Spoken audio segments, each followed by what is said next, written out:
સ્વામીજીની આ કલ્યાણ ગંગાના જેઓ સૌથી નિકટના સાક્ષી રહ્યા છે. સ્વામીજીની જીવન ભાવનાઓ અને આધ્યાત્મિક સ્થિતિને જેમણે ખૂબ જ ઊંડાણપૂર્વક એકદમ નિકટતાથી નિહાળી છે, એવા પૂજ્ય નારાયણ ચરણ સ્વામીના મુખેથી સ્વામીજીના આંખો દેખા અને ઊંડાણથી અનુભવેલા અનેક અલૌકિક પ્રસંગોનું આસ્વાદન એટલે આપણા માટે એક અનેરો અવસર.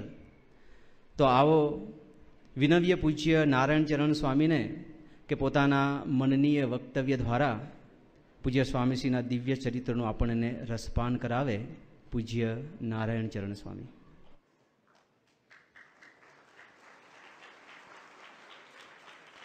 શ્રી સ્વામિનારાયણ ભગવાનની જય. અક્ષર પુરુષોત્તમ મહારાજની જય.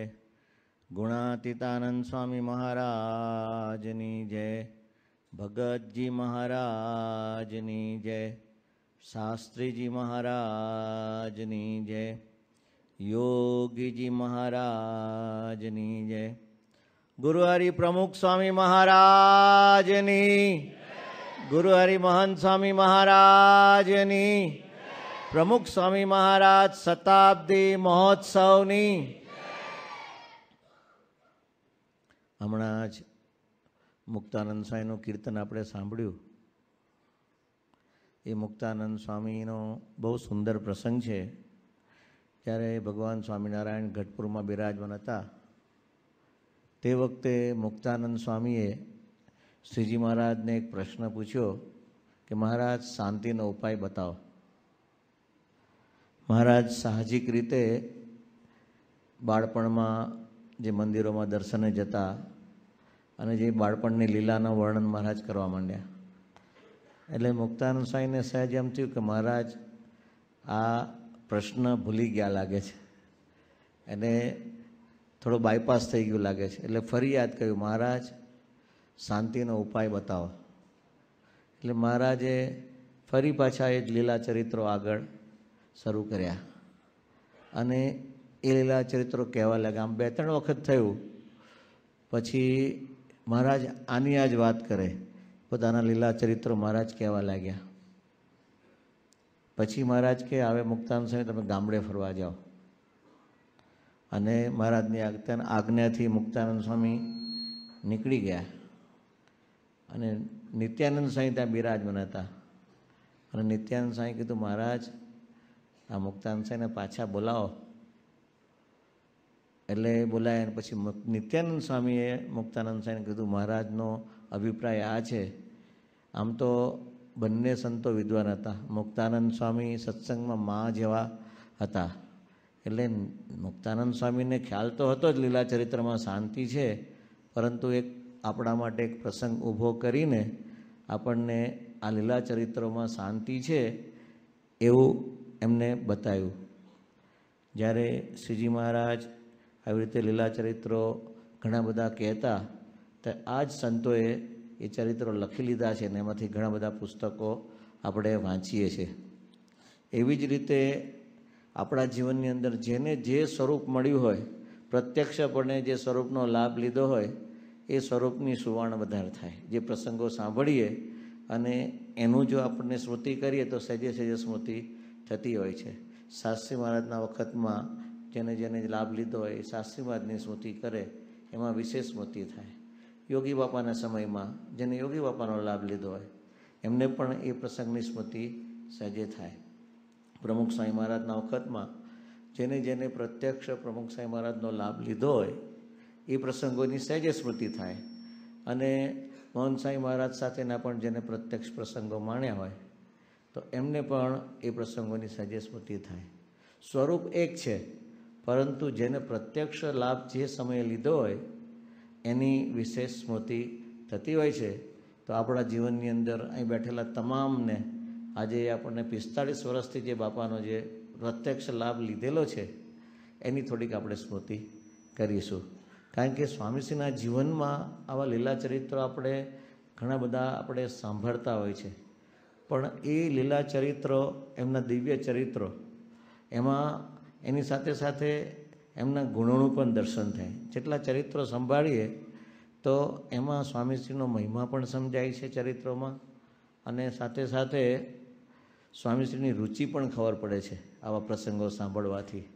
એટલે આપણા જીવનની અંદર આ સ્વામીશ્રીના પ્રસંગો સાંભળીને આપણા અંતરમાં શાંતિ થાય એના માટે વિશેષ પ્રયત્ન કરીશું. કારણ કે મારા જીવનમાં એવી કથા વાર્તાનું કંઈ અંગ છે નહીં, પરંતુ આ સ્વામીના પ્રસંગો છે એ જ આપણા જીવનની એક મોટી સ્મૃતિ છે. તો જીવનમાં આપણે શરૂઆત જ કરીએ કે દિવસમાં શરૂઆત સવારથી થાય, ઉત્થાન. તો સ્વામીશ્રીનું આજે સ્વામીશ્રીનું ઉત્થાનના પ્રસંગો આપણે થોડાક શ્રવણ કરીશું.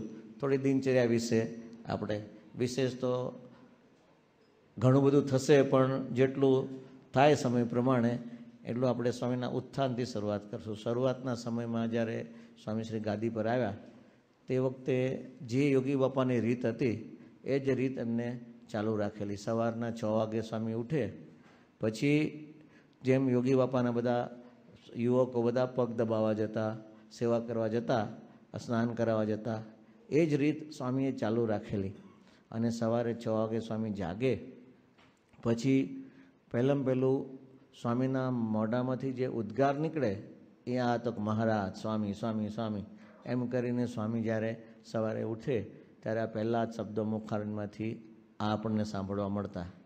પછી સ્વામીશ્રી થોડીવાર સેવાનો લાભ આપતા અને પછી સ્વામી બેઠા થાય, અને બેઠા થાય ત્યારે બધા યુવકો અને સંતો સ્વામીશ્રીને ચરણ સેવા કરતા હોય અને કેળ દાબતા હોય, અને એ સેવાનો લાભ મળતો. શરૂઆતના સમયમાં જ્યારે 1974થી પૂજ્ય વિવેક સાગર સ્વામી સાથે આવ્યા સ્વામીશ્રીની સેવામાં, પણ તે વખતે પણ એ તો PhD થઈ ગયેલા હતા અને આવી મોટી પદવી ધરાવતા છતાં પણ એ વિવેક સાગર સ્વામી સહેજે સેવક ભાવે સ્વામીશ્રી સાથે જોડેલા હતા. એ આપણને પ્રત્યક્ષ દર્શન થયા છે. અને પહેલાં કેવું હતું કે આવી બધી ગામડામાં જ્યાં વિચરણ થતા ત્યાં વિચરણમાં સ્વામીશ્રી માટે વ્યવસ્થામાં કોઈ એવી વિશેષ સગવડતા નહોતી. સ્વામીશ્રીને નીચે પથારીમાં સૂતેલા જોયા છે. સ્વામીશ્રીને કોઈક નિશાળ હોય કે બાલ મંદિર હોય કે ધર્મશાળા હોય કે કોઈના જૂના ખંડેર મકાન હોય એમાં પણ બાપાને સૂતા જોયેલા છે. સ્વામીશ્રીની જે બ્રાહ્મી સ્થિતિ છે એમાં ક્યારેય સ્વામીએ કોઈ દિવસ કોઈ કમ્પ્લેન કરી નથી કે મારા માટે આવો ઉતારો રાખો, આવું કરો. પણ જ્યારે સ્વામી એવા ઉતારામાં ગમે તેવા સંજોગોમાં ઉતરતા હોય ત્યારે પણ સ્વામીશ્રી સવારે જાગે તો તરત જ પછી વિવેક સાગર સ્વામી પણ ત્યારે ભગતમાં હતા, નારાયણ ભગત, તો એ બાજુમાં બધા સંતો અને અમે યુવકો પણ બધા સાથે સૂતા હોય તો એક જ રૂમની અંદર. તો સ્વામી જાગે તો તરત જ વિવેક સાગર સ્વામી પણ પાછળ સ્વામીને કેળ દબાવે, અને કેળ દબાવીને પછી ત્યાં ઘણું ખરું કેવું હોય કે ગામડામાં સંડાસ હોય તો એક જ સંડાસ હોય, એમાં જ વિવેક સાગર સ્વામી સંડાસ ગયા હોય અને પછી સ્વામી એ ખાલી થાય એ નીકળે બહાર, પછી સ્વામી એમાં સંડાસ જતા. આવી રીતે સ્વામી રાહ જોતા કે અને પછી કોઈ ઉતાવળ કરાવે ને તો ઉતાવળ નહીં કરાવતા કે સ્વામી છે ને એકબીજાને અનુકૂળ થવાનું બહુ જ વિચારતા અને એટલા સાજે અનુકૂળ થઈ જતા. પછી સ્નાન કરવા જાય, પછી સ્વામી શૌચાદિ ક્રિયા પછી પણ સ્નાન કરવા સ્વામી આવી રીતે જતા. પણ સવારે ઉઠે ત્યારે અહીંયા આગળ નેરોબીમાં પણ ઘણા બધા હરિભક્તોએ આવી રીતે લાભ લીધેલો છે કે સ્વામી સવારે ઉઠે ત્યારે બધા સ્વામીશ્રીને કેટ દબાવવાનો આવો લાભ લેતા. અને સ્વામી છે ને બીજાનો તરત વિચાર કરતા.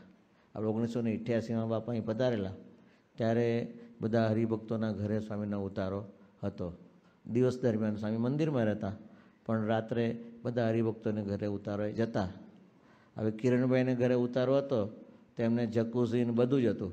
એટલે સ્વામીને આમ વાત કરીએ કે બાપા આમ આખો દિવસનો થાક હોય ને તો આમ અડધો કલાક આમ થોડુંક જકુઝી આમ મસાજને બધું થઈ જાય તો થાક ઉતરી જાય, ફ્રેશ થઈ જાય, અને પછી આપણે મંદિરે જઈએ ને તો સારું રહે. થોડું મોડું થશે પણ હરિભક્તો તો ઘરના જ છે બધા, કોઈ પ્રશ્ન નથી. પણ સ્વામીને છે ને બીજાને અનુકૂળ થવાનું, સ્વામી કે આ બધું છે ને અત્યારે કરવાનો સમય નથી. આ તો કિરણભાઈની બહુ ઈચ્છા હતી એટલે એકવાર એમને રાજી કરવા લાભ લીધો, બાકી એમને લેસ માત્ર ઈચ્છા નહીં. સ્વામી કે આપણે મંદિર જવાનું મોડું થાય છે, પછી બહુ આગળ આ લાભ મૂકને હવે આપણે જે કામ કરતા હોય કર, એમ કરીને સ્વામી સહેજે સ્વામી ટાઈમે ઉઠીને પછી સ્વામી નીકળતા. તો આવી રીતે સ્વામી અનુકૂળ થવામાં છે ને બહુ જ માનતા. ઘણી વખત એવું થાય કે સ્વામીને છે ને એકાંત મળે, અને એકાંતમાં જો એવો સમય મળે ને તો એમને સહેજે સહેજે આમ અડધો કલાક પોણો કલાક આવું ધ્યાનમાં બેસી જતા સ્વામી. ઘણી વખત ટ્રેનમાં મુસાફરી કરતા સ્વામી. અને એકવાર સ્વામીને મુંબઈ જવાનું થયું ટ્રેનમાં, અને ટ્રેનની અંદર મુંબઈ જવાનું થયું તો એમાં સ્વામીશ્રી 5 વાગે ઉઠી ગયા, અને 5 વાગે ઉઠી ગયા અને ટ્રેન ત્યાં દાદર મંદિરે લગભગ 6:15 6:30 ત્યાં ટ્રેન પહોંચે દાદર સ્ટેશને. તો 5 વાગે ઉઠી ગયા ને તો ઉઠીને સ્વામી સીધા બેઠા થઈ ગયા, અને બેઠા થઈ ગયા ને પેલું જે ઓશીકું હતું આમ થોડું ઊંચું કરીને સ્વામી બેઠા, અને બેસીને સ્વામી 1 કલાક સુધી સ્વામીએ ધ્યાન કર્યું હરિકૃષ્ણ મહારાજનું. પછી ઠાકોરજી ત્યાં આગળ પેટીમાં પોઢાડેલા હતા, પછી જગાડ્યા, ઠાકોરજી જગાડ્યા, અને જગાડ્યા પછી ત્યાં થોડું દાંતણ કરાયું, સ્નાન કરાયું, બાઉલને હતું અંદર, અને સ્વામી એક ધ્યાનથી આ ઠાકોરજી મૂર્તિના દર્શન કર્યા કરે. એવા પણ દર્શન કરતા જોયા છે. અને સ્વામીના ઉત્થાનમાં અને આપણા ઉત્થાનમાં બહુ ફરક. સ્વામીશ્રી જ્યારે જાગે છે અને આપણે જાગીએ છીએ, આપણે જાગીએ છીએ ત્યારે આપણા સ્વાર્થ માટે જાગીએ છીએ, અને સ્વામીશ્રી જાગે છે ત્યારે એમને પણ સ્વાર્થ છે, પણ એક સ્વાર્થ જુદા પ્રકારનો છે. એ છે ને આપણને જગાડવા માટે જાગે છે, એનો આપણને અનુભવ થાય. દિવસે સવારે જાગે કે રાત્રે સૂવે ત્યાં સુધીને આપણા સુખ માટે જ સ્વામીની દરેક ક્રિયા એવી અનુભવાતી હોય છે. અને સ્વામી બીજાનો વિચાર એવો પણ કરતા હોય છે. 1977ની અંદર સ્વામીશ્રી દક્ષિણ ભારતના પ્રવાસમાં સ્વામીનું વિચરણ ગોઠવાયું, અને એ વિચરણની અંદર સ્વામી વિચરણ કરતાં કરતાં ત્રિચિનાપલ્લીની અંદર સ્વામીનો પ્રોગ્રામ ગોઠવાયો. અને ત્રિચિનાપલ્લીની અંદર એક વાડી હતી, અને વાડીમાં સ્વામીનો ઉતારો હતો. અને વાડીની અંદર તો બધું જનરલ વાડી હોય, અને ત્યાં તો સાઉથમાં બધું ગંદુય બહુ હોય, અને એ બધી વાડીની અંદર સ્વામીનો ઉતારો હતો. અને તે વખતે સ્વામી સાથે સ્વામી પોતે બ્લેક વિલીસ જીપમાં હતા, અને એક ફાર્ગો ગાડી હતી. 2 ગાડીના ટોટલ 22 જણા હતા, સંતો અને હરિભક્તો થઈને, એટલે બધાનો ઉતારો ત્યાં વાડીમાં હતો. અને જે હરિભક્તો હતા સ્વામીનો ઉતારો કરીને રાત્રે પછી પોતપોતાને ઘરે ગયા. એટલે ત્યાં આગળ આપણી સાથેના યુવકો અમે જે હતા એ સિવાય બીજું કોઈ જ નહીં. એટલે ત્યાંની ભાષા કોઈને આવડે નહીં. હવે પેલા જલેબીના ગૂંચડા જેવી પેલી ભાષા લખેલી હોય ને તો બોલવામાં એવું, એ ભાષા અમને કોઈને આવડે નહીં. અને રાત્રે બન્યું એવું ને કે લગભગ 2:30-3 વાગ્યા હશે, અને એમાં બહાર ધમાલ થઈ, બધી જોરદાર ધમાલ થઈ. અને ધમાલમાં આપણને ખબર પડે ને એ લોકો શું બોલે છે, પણ એટલું તો સમજાયું કે કંઈક ધમાલ થઈ છે, કોકને શોધતા હોય એવું લાગે છે. અને આ બાજુ બાપા પોઢ્યા હતા, નીચે એક રૂમ હતી ને એમાં પથારી કરીને બાપા પોઢેલા, અને સ્વામી જાગી ગયા. સ્વામી જાગી ગયા અને સ્વામી પામી ગયા, કંઈક ધમાલ થઈને એક માણસ ઉપર ગયો, અને એને બધા શોધતા હતા. હવે બન્યું એવું કે ઘણા વખતથી એક ચોર છે ને ત્યાં આગળ બધી ચોરી કરતો હતો, એને લોકો પકડવા માટે પ્રયત્ન કરતા હતા. અને આમાં રાત્રે આ ચોર દેખાઈ ગયો, અને ચોર આવ્યો છે ચોરી કરવા. અને વાડીમાં આપણી બધી ગાડીઓ જોઈ, એમાં કંઈક માલ મળતા હશે, કંઈ આપણી પાસે તો કંઈ મળવાનું નહોતું, પણ એ વિસ્તારવાળાને ચોર શોધતા હતા એ મળી ગયો. અને ચોરે જોયું કે આખું ટોળું છે, આ 100-150 જણા છે, હવે આપણે મરી ગયા છે, આમાંથી બચીશું નહીં. એટલે બધા એને ક્યાંય બધી ચારે બાજુથી બધા એને શોધવા નીકળ્યા. અને એટલે એને શું કર્યું કે ઉપર વાડીમાં ઉપર જઈને કે ટાંકીની અંદર પડ્યો હોય, કપડાં બહાર મૂકીને ઉપર ટાંકીની અંદર પડી ગયો, એટલે કોઈ શોધી જલ્દી મળે નહીં. અને આ બાજુ સ્વામીએ જોયું કે આ ટોળું છે ને આ કોઈક ચોરને શોધે છે. પણ સ્વામીની અંદર દયા પણ એટલી, અને વ્યવસ્થા પણ એમને પાછી જાળવવાની કે બહાર આટલા માણસો, એટલે વાડીની જે જારી હતી ને જારી બંધ કરાવી દીધી સ્વામીએ. એટલે જાળી બંધ કરાવી અને પછી અંદર 2-3 જણા તો આવી ગયેલા, જાળીને લોક કરાવ્યું. પછી થોડું ઘણું ઇંગ્લિશ જાણતા હતા, એટલે સંતોએ એને થોડી ઇંગ્લિશમાંથી વાત કે શું છે. તો સ્વામી બાપા આપણને નવાઈ લાગે કે રાત્રે સૂતા હતા સ્વામી, અને જે સ્વામીના ઓશિકાની જે છે ને આપણે ઘડિયાળને બેટરી રાખતા હતા, જેથી કરીને સ્વામીને રાત્રે ટાઈમ જોવાનો હોય. તો સ્વામી તો ગાતર્યું આમ પથારીમાં જ પડેલું હતું, અને આમ ધોતિયાનો એક છેડો પકડીને બેટરી લઈને નીકળ્યા ચોરને શોધવા માટે. અને નીકળતા ને ઠેઠ અગાસીમાં પહોંચ્યા. સ્વામીએ જોઈ લીધું કે આ ચોર અંદર છે એટલે પહેલાં પેલું સાહેબ કે પેલો જાળી કોઈ ખોલીને પાછા આવી જાય, લોક કરું આ 100-150 માણસ છે એ એને મારી નાખશે. એટલે સ્વામી પેલા માણસને કીધું તમે પહેલાં પોલીસને બોલાવો, અને પોલીસને બોલાવો તો કંઈક આ કંટ્રોલમાં રહેશે. એટલે રાત્રે 1 કલાક જાગ્યા. શાના માટે? પેલા ચોરને કોઈ મારી ન નાખે ને એટલા માટે. જો આ બીજાના હિતમાં પોતાનું હિત, પોતાની ઊંઘનો ત્યાગ કરીને પણ સ્વામીશ્રીએ પેલા ચોરને બચાવ્યો. અને પછી તો પોલીસે જે વિધિ કરી હોય, પણ સ્વામીશ્રીનું જાગવું છે ને આવી રીતે બીજાના સુખ માટે છે. એ આપણને એવું એક અનુભવાય. સ્વામીશ્રી જ્યારે દેશ પ્રદેશમાં બધા વિચરણ કરતા તે વખતે સ્વામીશ્રીની વિશેષતા એ કે જે તે મંદિરના જે તે સ્થળના સમય પ્રમાણે પોતાનો ટાઈમ ફેરફાર કરતા.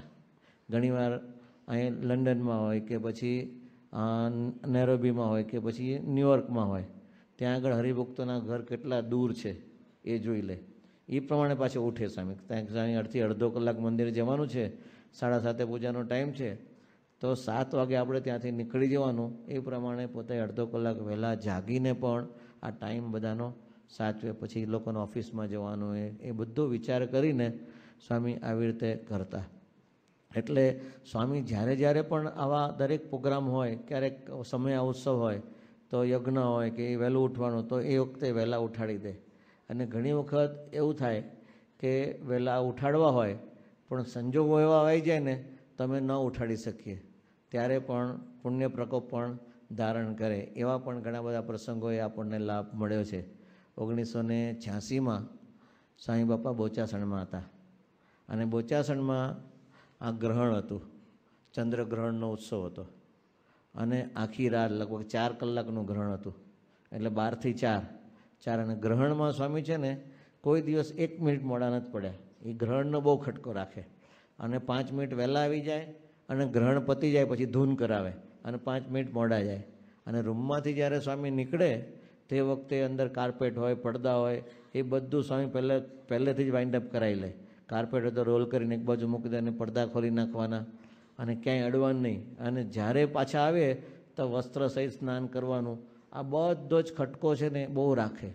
અને એ બધી વિધિ પતી પછી સવારે પૂજા કરી, અને પૂજા કરી લીધી. પૂજા કર્યા પછી સ્વામીશ્રી ઠાકોરના દર્શને ગયા. ત્યાં આગળ ઠાકોરના દર્શને કરીને સ્વામીશ્રી 5:30 વાગે પછી ઠાકોરજીને જે થાળ કરેલો એ નાસ્તો કરવા બેઠા. પણ એમને નાસ્તામાં બહુ મન હતું નહીં. પછી પરાણે કીધું એટલે થોડુંક અંગીકાર કર્યું, અને અમે પગ દાબીને 6:30 રૂમની બહાર નીકળ્યા. ત્યાં આગળ પછી સ્વામીને ફરીવાર નાહવા જવાનું થયું, એટલે મને બોલાય. એટલે પછી પાછા ગયા. સ્વામી સ્નાન કરીને અને સૂતા. અને આ બાજુ જે રૂટિનમાં સ્વામીની સભા હતી એ એમના મનમાં હતું જ સેટિંગ. એટલે 8 વાગે તો સભાનો કાર્યક્રમ હતો, એ પ્રમાણે એમને સેટિંગ કરી દીધું, અને ઉઠી ગયા તરત જ અડધો કલાકમાં તો, અને જાગી ગયા. અને પછી સ્વામીને ત્યાંથી નીકળવાનું હતું બહુ સાંજે. એટલે સાંજે બાપા નીકળવાનું એટલે બધા કામ પતાવવાના હોય. એટલે બપોરે જમ્યા પછી પણ રોજના સમય કરતાં સૂવાનું મોડું થયું. અને 4 વાગે ત્યાંથી નીકળીને ત્યાં ધુવારણ જવાનું હતું. એટલે બપોરના આરામમાં પણ સ્વામીને બહુ સુખાયું નહીં.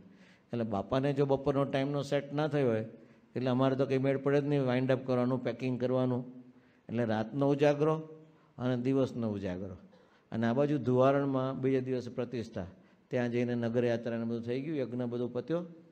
અને સવારે સ્વામી કે આપણે રોજ કરતા છે ને અડધો કલાક મને વહેલો ઉઠાડજે કે. હા બાપા. એટલે અમે પછી એલાર્મ મૂક્યું આ બાજુ. અને ધુવારણમાં પેલું જીબીનું બહુ મોટું એ છે, એને ગેસ્ટ હાઉસમાં સ્વામીનો ઉતારો હતો. એટલે સવારે અમે એલાર્મ મૂક્યું અને પછી સૂઈ ગયા. સ્વામી બાપા પોઢ્યા રાત્રે, અને બાપા પોઢી ગયા. પછી ત્યારે રાત્રે 12 પહેલાં સુવાનો હતો નિયમ નહીં, એટલે 12 વાગે બાપા પોઢી ગયા. અમે પગ દબાઈને અમે 12:30 સૂતા. અને એટલી બધી ઊંઘ આવી. સ્વામીએ અડધો કલાક વહેલા ઉઠવાનું એલાર્મ મૂક્યું, પણ એલાર્મ કંઈક સંભળાયું જ નહીં. અને પછી સવારે બધા સંતો પગ દબાવવા માટે આવે ને, એ બહાર બારણું ઠોકે પણ એ સંભળાય તો ને બારણું ઠોકવાનું. ઘસઘસાટ મેં સૂઈ ગયા. અને પછી 6 વાગ્યાને બદલે 5:30 બાપાને જગાડવાના હતા. અને 5:30 જગાડવાના હતા, એને બદલે તો 6 વાગે તો હું જાગ્યો. અને જાગ્યો ને એટલે મેં કીધું હવે તો આપણો વારો છે આજે. બધું આવે અડધો કલાક બાપાએ વહેલા જગાડવાનું કીધેલું, એને કરતાં અડધો કલાક મોડું થયું છે, જાગ્યા નથી. ઘણી વખત જો આપણું મનમાં કલ્પના હોય પણ સ્વામિનારાયણમાં કંઈક જુદું જ હોય. અને પછી ધીમે રહીને બહાર બારણું ખોલ્યું ને તો સૂર્ય ઉગી ગયેલો. અને આમ તો પહેલાં તો ખબર જ ના પડે સવાર છે કે સાંજ છે, એ જ કલ્પના, આ સાંજના છો છે કે સવારના છો, બહાર તડકો દેખાય. એટલે પછી ઉઠીને જોતા હતા કે કેટલી વાર સંતો કે કેટલી વાર બારણું ઠોક્યું પણ તમે ઉઠો ત્યારે ને કે. પછી તો મેં કીધું હવે બાપાને પહેલાં જગાડી દેવા પડશે. એટલે બાપાને જગાડ્યા અને બાપાને જગાડ્યા, પગ જગાડ્યા, બાપા જાગે જ નહીં. એમને પણ એ લીલા શરૂ કરી, બાપા એ જાગે નહીં. એટલે પછી મનમાં એમ થયું કે હવે બાપાને ભલે સુવા દો, પણ એક બાજુ એમ લાગે કે બાપાને આટલી બધી ઊંઘ છે તો સુવા દે. પણ એક પ્રતિષ્ઠામાં કીધું અડધો કલાક વહેલા ઉઠવાનું કીધું, અડધો કલાક મોડો થયો છે. એટલે જો સ્વામી બાપાને ગમશે નહીં, ખીજાશે, એટલે ગમે એમ કરીને બાપાને જગાડવા છે. એટલે અમે પગ દબાવવા માંડ્યા. તો પગ દબાવવા માંડ્યા ને તો પણ સ્વામી જાગ્યા નહીં. એટલે પછી ધીમે રહીને રજાઈ કરી બાપા. તો રજાઈ ખેંચીને તો રજાઈ ઓઢીને પાછા ખેંચેલી, પછી રજાઈ ઓઢીને પાછા સૂઈ ગયા. એટલે એમને આવી લીલા શરૂ કરી. મેં તો હવે આ જાગવાની પણ લીલા ઘણી છે. પછી તો ધીમે રહીને હિંમત કરી કે બાપા હવે આપણે જાગવાનો સમય થયો છે, એમ કે રજાઈ જે ઓઢેલી હતી ને ખેંચી તો સ્વામી પડખું ફરીને સૂઈ ગયા. હવે શું કરવું, કે હવે તો એમ થાય કે સુવા જ દેવા પડશે. પણ એક બાજુ સુવા દેવાનું, આ બાજુ પ્રતિષ્ઠાનું દેખાય. પણ પછી હિંમત કરીને બાપાને જગાડ્યા અને પછી સ્વામી એકદમ ફડકીને જાગ્યા. એમને લાગ્યું કે આ પ્રોગ્રામ થયો લાગે છે. અને પછી સ્વામી બાપા સ્નાન કરતા હતા ને ત્યારે ધીમે રહીને કીધું બાપા આજે એક ભૂલ થઈ ગઈ છે. કે શું? કે મેં કીધું બાપા આપણે અડધો કલાક વહેલા જગાડવાનું કીધેલું ને પણ ઊંઘ આવી ગઈ, જગાડ્યા જ નહીં. કેમ? મેં તને કીધેલું ને કે એલાર્મ મૂકવાનું. એલાર્મ નહોતું મૂક્યું? મેં કીધું મૂક્યું હતું બાપા. તો કેમ ઉઠ્યો નહીં? મેં તો એલાર્મ વાગીને ઊંધું પડી ગયું ને તોય ખબર પડી નહીં. એલાર્મ વાગે એટલે ઉઠી જ જવાનું. બાપા પણ ખબર પડે તો ઉઠું ને. ખબર પછી મેં તો આપ જે કહો પ્રાયશ્ચિત કરશું, પણ આજે આપની આજ્ઞા પ્રમાણે આપને ટાઈમે ન ઉઠાડી શક્યા. પણ આપણને લાગે કે સ્વામી બહુ ગરમ થશે, પણ સ્વામી સાચી કંઈ વાંધો નહીં, આપણે વોકિંગ નહીં કરીએ, કે વોકિંગ નહીં કરીએ સીધા નાઈને પહોંચી જઈશું એટલે ટાઈમ સચવી જશે. તો આમ કેટલી અંદર ફફડાટ હતો, પણ સ્વામીએ સાહજિકતાથી આ કરી નાખ્યું. એટલે સ્વામી જ્યારે ઉઠાડવામાં ઘણીવાર આવા બધા પણ પ્રસંગો બનતા હોય છે, જેથી કરીને આપણને કંઈક વિશેષ સ્મૃતિ રહે. 1987માં સ્વામી સાથે હિમાલય યાત્રામાં જવાનું થયું. અને હિમાલય યાત્રાની અંદર બાપા ત્યાં આગળ ઉત્તર કાશીમાં બિરાજમાન થયા. અને ઉત્તર કાશીની અંદર સ્વામીએ સરસ મજાનું સામે જ આમ ગેસ્ટ હાઉસ હતો, એમાં સ્વામીનો ઉતારો હતો. અને સામે જ આમ ગંગા નદી, રોડ પછી તરત જ ગંગા નદી ખળખળ જતી હતી. અને આવા સંજોગોમાં આપણને ગંગા નદી કિનારે ફરવાનું મન થાય સહેજે. અને સ્વામીના મનમાં શું થાય એ આપણે જોઈએ. તો બાપા રાત્રે બાપા પોઢ્યા 12:30 કે પછી પોઢી ગયા. પછી અમે થોડાક નીચે કંઈક સંતોને મળવાનું આ કરીને મળીને અડધો કલાક પછી રૂમમાં ગયો. તો બાપા કહે લઘુ કરવું છે, તો લઘુ કરાવીને પછી સ્વામી બાથરૂમમાં બધું સાફ કરીને બાપા પોઢ્યા ને તો બાપા બેઠા રહ્યા. આમ બાપા સૂતા નહીં. બધું પછી હું બધું બાથરૂમ સાફ કરીને કોરું કરીને પાછો આવ્યો ને તોય બાપા બેઠેલા જોયા. મેં તો બાપા હવે સૂઈ જાઓ ને, હવે તો રાતનો 1 વાગ્યો છે, હવે પોડી જાઓ તો સવારે પછી ટાઈમે આપણે પછી આગળ મુસાફરી લાંબી છે. તો સ્વામી બાપા પોડે જ નહીં. પછી વિનંતી કરી બાપા આરામ કરો, અત્યારે 1 વાગ્યો છે. તો સ્વામી છે ને સાહજિક આમ પલાઠી વાળીને બેઠા હતા આમ, અને એ ધ્યાનસ્થ અવસ્થામાં જ હતા. પણ સ્વામી સાહજિક ત્યારે બોલ્યા, નારાયણ ચરણ, મનમાં એમ થાય છે કે આખી રાત ભજન જ કરીએ. મેં કીધું બાપા આપને અખંડ 24 કલાક ભજન થાય છે, અત્યારે આરામ કરો. આ તો સવારે બધું ટાઈમમાં શરીર છે. પછી માંડ કેટલું કીધું ને ત્યારે સ્વામી પોઢ્યા. જો સ્વામીના ઉત્થાનમાં આવી રીતે ઘણી વાર થયું. ઘણી વખત બધા જૂના પ્રસંગો સાંભળે, સ્વામી થકી જ સાંભળેલા. સ્વામીના મિત્ર ભાઈ મણિભાઈ સલાડવાળા આટલા દાડામાં અગાસીમાં સૂતા, તો બહાર અગાસીમાં સૂતા હોય તો એ અગાસીમાં રાત્રે વાતો કરતા હોય તો રાતે 1:30-2 વાગે ઘણીવાર તો સ્વામી કે આખી રાતની રાત વાતો થાય.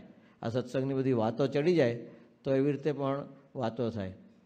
ઘણી વખત આટલા દાડામાં જે નીચે યોગી બાપાની પ્રસાદની રૂમ છે એમાં 77 પછી સ્વામી એમાં સૂતા હતા. નહીં તો પહેલાં 77 પહેલાં તો જે શાસ્ત્રી મહારાજની ઉપરની રૂમ છે એમાં જ સ્વામી પોઢતા. અને એ રૂમની અંદર સ્વામી બાપા પહોંચતા અને 78માં સ્વામી પહેલાં બીમાર પડ્યા, ત્યાર પછી એ રૂમમાં યોગી બાપાના રૂમમાં નીચે પડતા. અને અમે જ્યારે સવારે ઉઠીએ 5 વાગે, પછી નાહી ધોઈને સ્વામીને 6 વાગે જગાડવા માટે જઈએ. તો ઘણી વખત સવારે 6 વાગે જગાડવા જઈએ તે વખતે બાથરૂમમાંથી અંદર જઈએ તો કંઈક વાતો ચાલતી હોય. અત્યારે કોણ વાતો વળવાયું?